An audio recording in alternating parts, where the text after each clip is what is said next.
Hello, everybody. This is Kelly Kleinman, and you're listening to the DealershipNews.com podcast, where we cover the who's happening in the automotive industry. Today, we're discussing a subject close to my heart, and that would be EVs, electric vehicles, the supposedly green alternative to the filthy combustion engine. We have with us, an interesting guy. He's 19 years old, started his company when he was 16. This is Haydn Sonnad, the founder of Tesloop. Tesloop is the first electric-powered shuttle service that uses the Tesla S, and they recently had a vehicle go over 400,000 miles. Haydn, welcome to the podcast. Hey, everybody, and thanks, Kelly, for having me. You got to tell the folks how you got into the industry. It's unlike anything I've ever heard, and it's really cool. Yeah, so I guess I can give kind of the longer story here. And that really begins when I was a child and I was young, and I just had this innate fascination in cars of all types, or vehicles of all types, I should say. And so that led into me in junior high school just spending hours a day on vehicle configuration sites, just making all these cars and researching them and looking into them and learning all of the various specs of each and memorizing those, and just being incredibly absorbed in the automotive space. And then going into high school, my dad had first found out about Tesla, and he became very fascinated in Elon Musk. And so living with him at the time, I was always kind of in the essence of Elon Musk, whether it was him on a YouTube video and the big TV in the kitchen, or my dad speaking about something that he had done, or myself researching Tesla, SpaceX, and Solar City. And I just thought he was an incredible person with an incredible vision to accelerate the transition into sustainable transportation, as well as other various projects.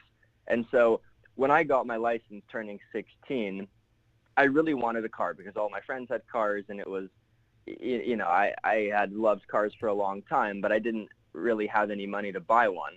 And so I came up with this somewhat simple idea at first that was, because of something Tesla had offered called the happiness guarantee, I was able to lease or purchase a Tesla Model S, and then if I had any problems with it within 3 months, so no questions asked, I could return it and get the money back. And so that kind of gave me a 3-month safety net to try to get a Tesla and then make more money with it than it's costing me, and so that I could drive the car when I'm not having it in service. And so I pitched the idea to my dad, and he was like, well, that's an interesting idea, but you'll probably kill somebody if you're driving because you're 16, you just got your license, and it's a very high-powered car. Right. And I was like, yeah, that's understandable, but what if we went to the shareholders meeting, which was hosted up in Mountain View, which was, I live down in Los Angeles, so not too far, and asked Elon about the future of autopilot. And so I bought one share of Tesla stock and headed up to the shareholders meeting in May of 2015.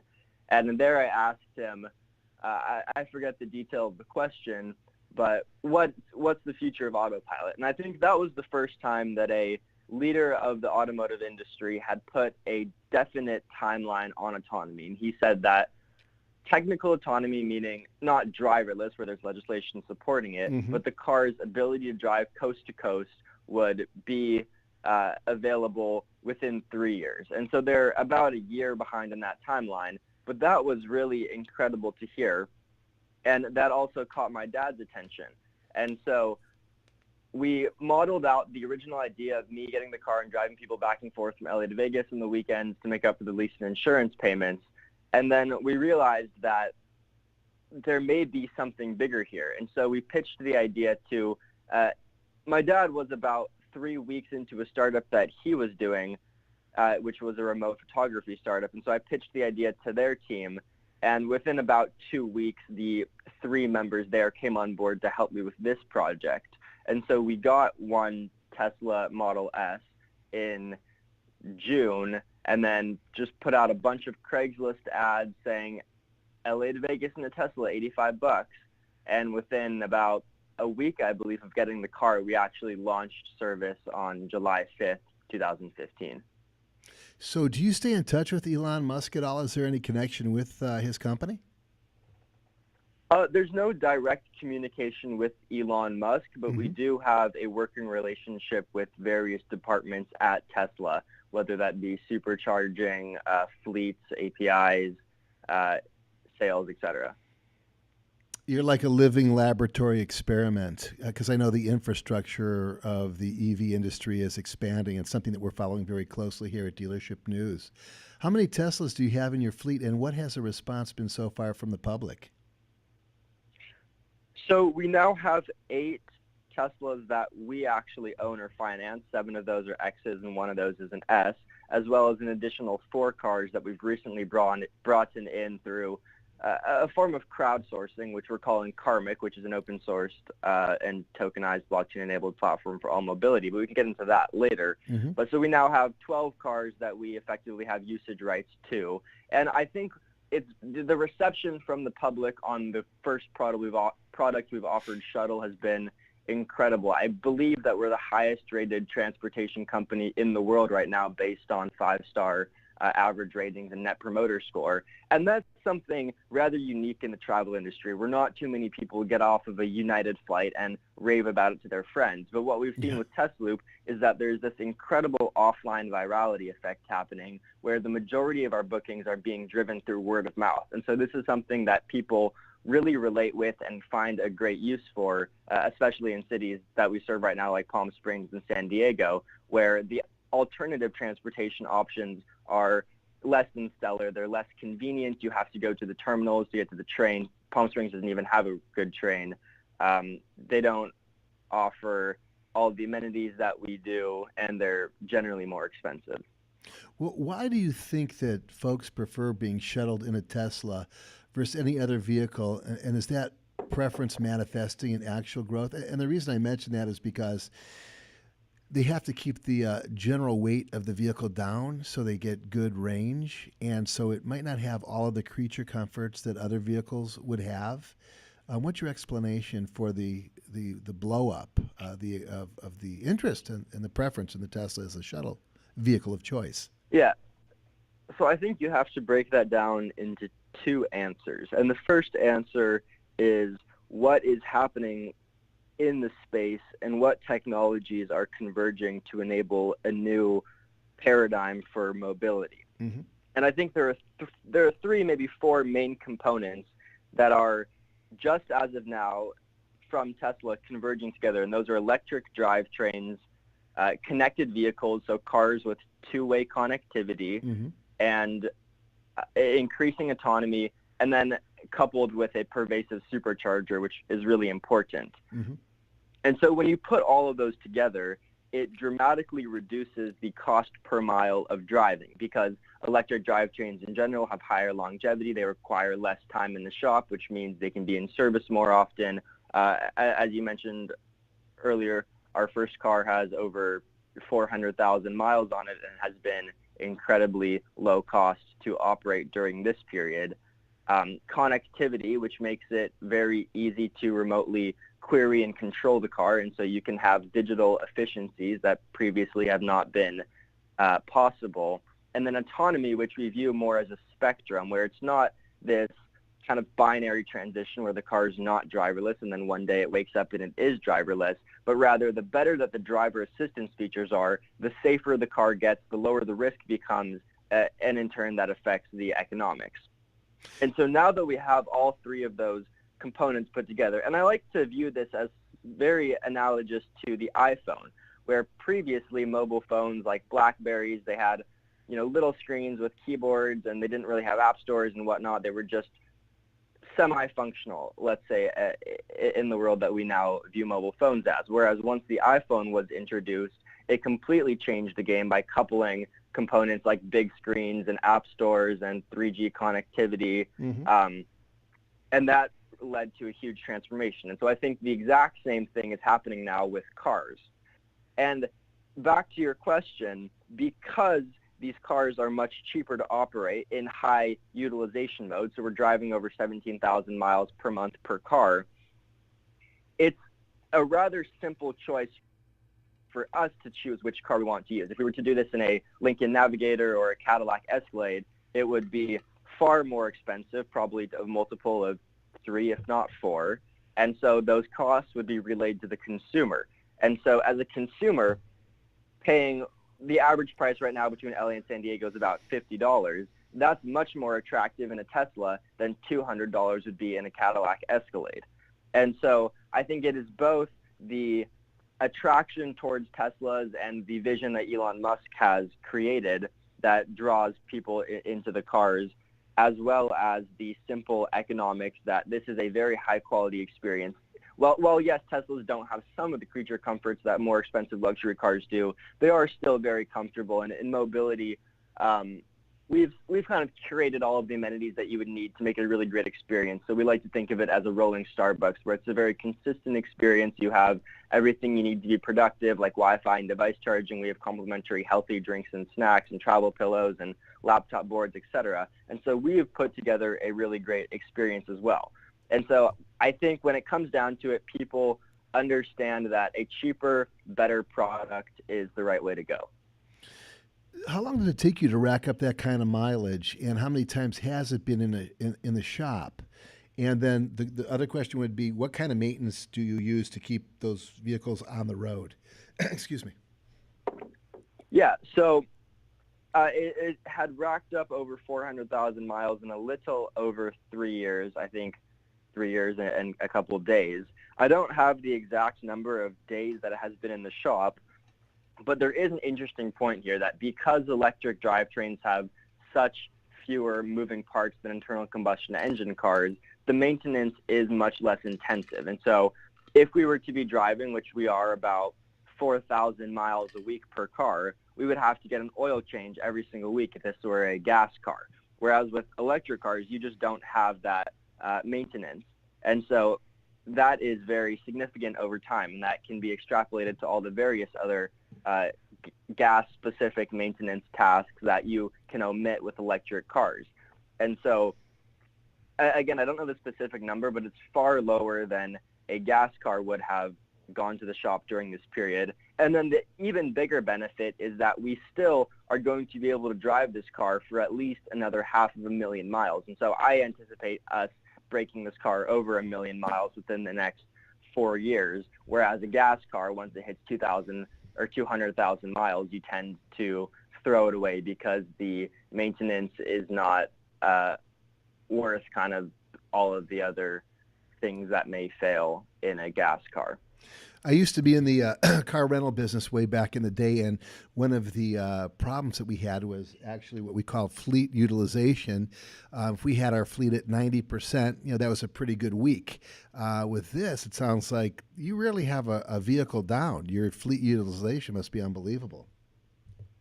Yeah, so we've always, with the current product we have, Shuttle, optimized for high utilization. Mm-hmm. And so the model works where the cars are either driving or charging almost 24/7. We'll schedule trips, and unless nobody books on a round trip, which very infrequently happens, the trip will take place. And so we really are pioneering very high utilization of Tesla cars. I don't think anybody's driving as many miles per month or generating as much revenue per month as us. I think second place would probably be less than half or a third on both fronts there. Yeah, I'm trying to remember what our cost was per mile. I think it was somewhere in the area of about 17 to 18 cents, our maintenance costs per mile. I think probably now they're probably up to about 24, 25 cents across the board. Some of these bigger vehicles you're talking about, the conventional engines. Question for you on the Tesla battery pack. So you've had the vehicle down a couple times. Was it basically to replace the battery pack, repair the battery pack? What were those costs? Yeah, so with the 400,000 mile Model S, it's on its third battery now. But actually, both battery replacements were covered by Tesla as goodwill because they were not functioning correctly. The first time was a software issue that wasn't relaying correct battery chemistry states, I believe, and the second issue had to do with the hardware on the battery. And so both batteries were replaced to us for free. But generally, when you look at the cost of a kilowatt hour now in battery production, it's about $200, let's say. And so a 100 kilowatt battery, like the Model X 100D has, would be about $20,000 to replace. A Model 3 would be closer to $15,000. And those costs are projected to reduce by over 70% in the near future. But the bigger picture here is that even if you need to replace a battery, that is such a small number in relation to the total operating cost structure that, because that's really the only component you would have to replace to massively increase longevity of these cars, it's much cheaper to get a $15,000 battery than it is to get a new car. Plus, you could get an extended warranty. I'm sure that would cover that. I don't believe Tesla has extended warranties that will cover battery right now. Their warranties on the Model S and X are unlimited miles on the, or 8 years or unlimited miles on the drivetrain. But they don't cover battery degradation. And so if the total capacity dramatically lowers, they won't cover that. Technically by their guidelines, they may do goodwill cases in certain cases, but generally they don't offer free replacements of batteries. But as a standard user, you're almost never going to have to replace the battery driving 10,000 miles a year unless something does go wrong, in which case Tesla will most likely fix it. And the only problem with that is suddenly coming up with $7,500 a few years from now to pay for a battery. It's a big chunk of change. Hey, at what point will you retire your grandfather Tesla S? And do you think you'll be able to resell it with 400,000, 500,000, 600,000, 1 million miles on it? Maybe, like I said before, maybe as a museum piece. Maybe as a museum piece. Think about it. Tesla with 1 million miles and can still go strong. Impressive. Yeah, I think if we get it to 1 million miles, we'll probably just give it to Tesla and say, you can have this as a artifact. It's a nice gesture. Have people asked to buy your inventory? What we obviously used to, Avis, Hertz, all those folks, obviously they have used cars that they try to sell. You're probably not old enough yet as a company to offer them as used cars. Is that in the future for you? And then the next question would be on top of that, when do you foresee your first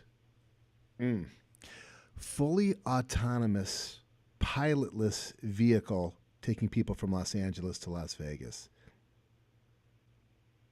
Okay, yeah. So in regards to the first question, again, I don't think there is anything preventing these cars from driving as long as you are able to maintain them for. And we'll see how that maintenance value curve actually plays out past 1 million miles. But all of our cars we anticipate to drive at least, let's say, 500,000 miles to be on the low end of things.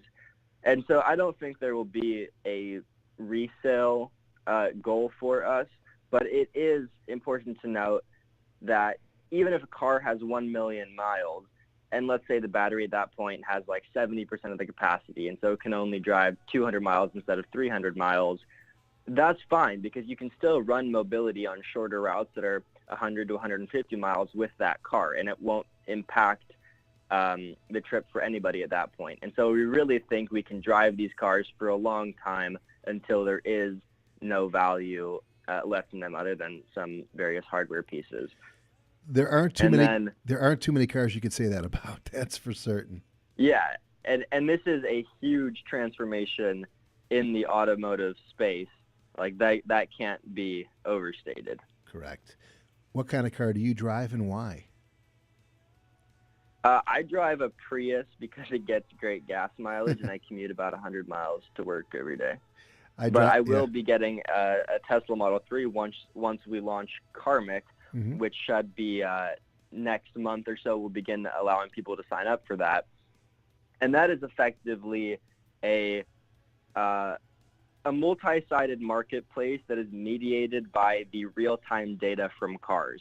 And so anybody with an electric connected vehicle will be able to sign up for Karmic and instantly begin receiving data services, and then in supported geography, hands-off monetization, which means that it will kind of be like Turo on the back end or on the front end, where we will rent your car off to other people during its idle time, effectively like car sharing. And then on the owner side, we'll take care of everything related. So we'll find you an insurance partner, we'll find you financing partners, we'll take care of all the maintenance. We're working with Goodyear to do tire subscription services.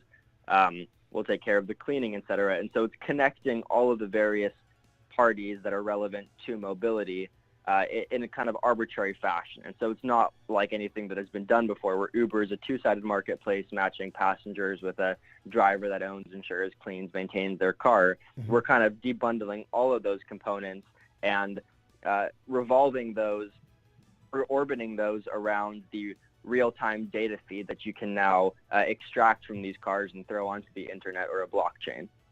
Folks, while your kids are playing Fortnite, Haydn Sonnad is building a business, and an exciting business at that. Haydn, thanks a million for coming on board today. I will definitely be in touch with you here in the extremely near future, the very near future. Haydn, thanks again. This is Kelly Kleiman, and you're listening to the DealershipNews.com podcast. Have a great day.